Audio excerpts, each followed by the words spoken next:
Recently, I had a conversation with a friend and she told me she never experienced imposter syndrome. Wait, like what? What? Never experienced imposter syndrome. Imposter syndrome is this where you feel that like a fraud, you feel fake, you feel that at any point people around you will figure out that you're not as good as you say you are, you don't have the skills, and although you may have achievements and wins, and although you may have done certain things, you feel that you're not good enough and people figure out that you're faking it.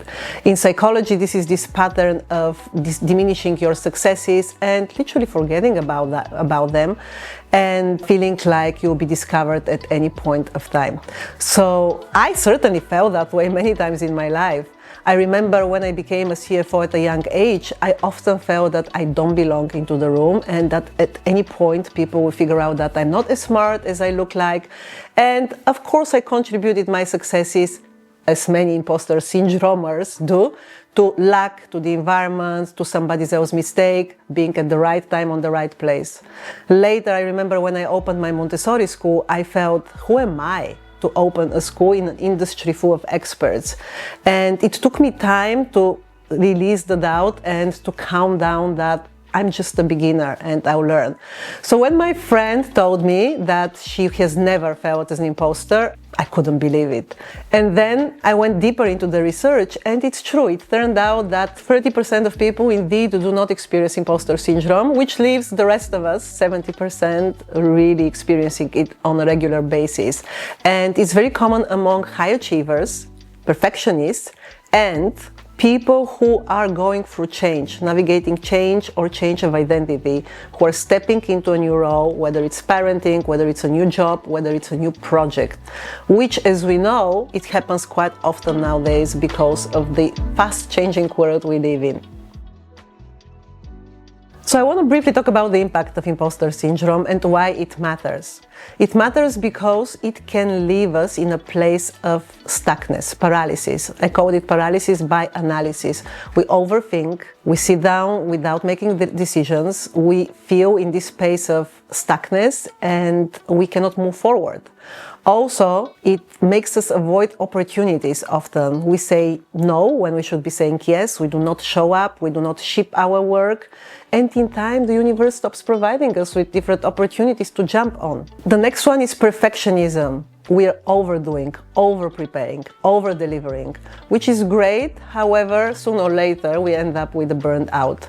And the fourth, which to me is really important, it's how it shows up in intimate relationships specifically, because it can make people settle for less than what they feel that they deserve because of they're not feeling worthy. They're feeling, I'm not good enough to be with this person, and sooner or later they'll figure it out, so I would rather keep the mask on.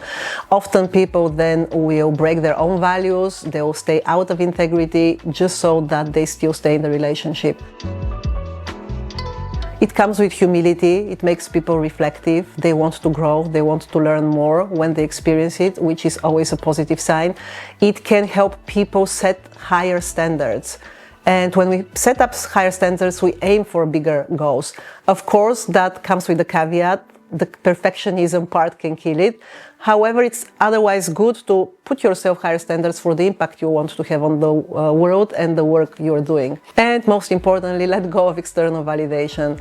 Mostly people feel as imposters when they're expecting people to validate them from the outside. And we all know it's so much healthier to do the work inside and do not expect others to give it to us, but to give it to us ourselves. So yes, imposter syndrome can be a spiritual teacher in disguise.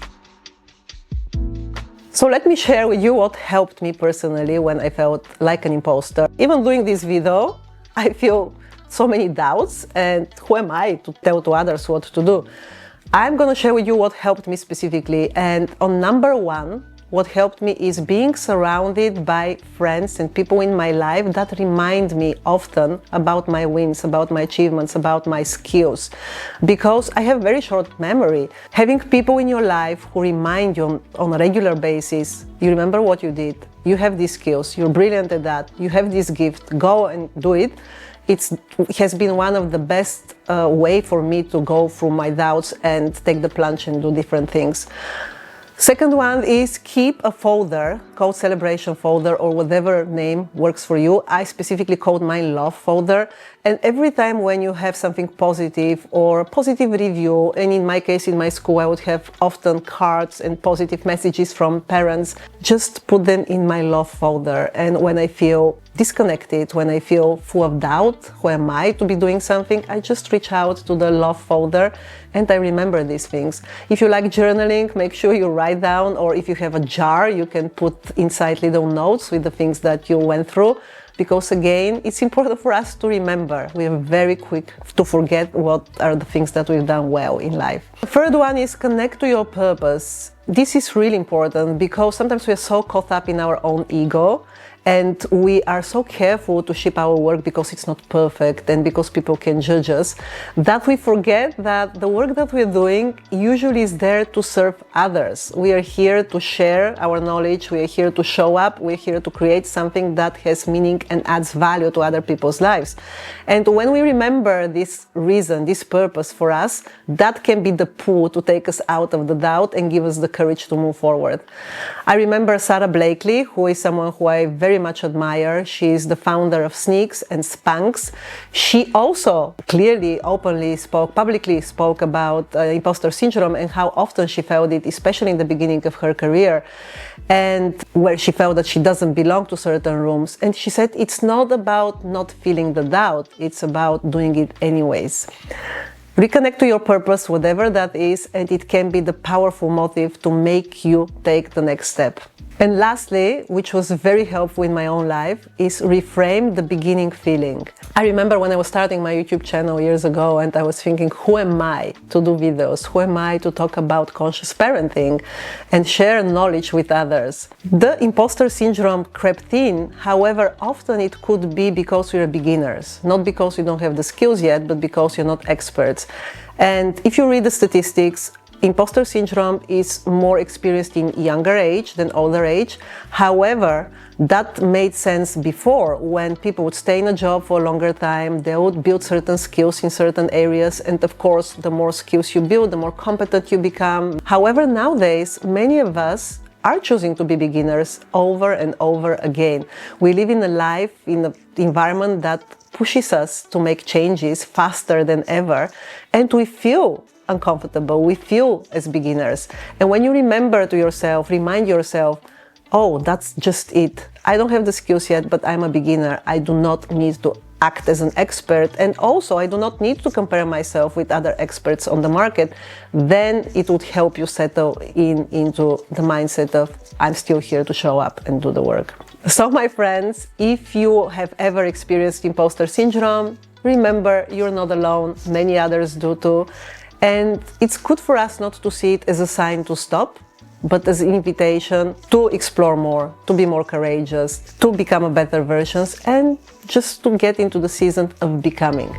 Now I would love to hear from you. What was one moment when you felt like an imposter and you showed up anyways?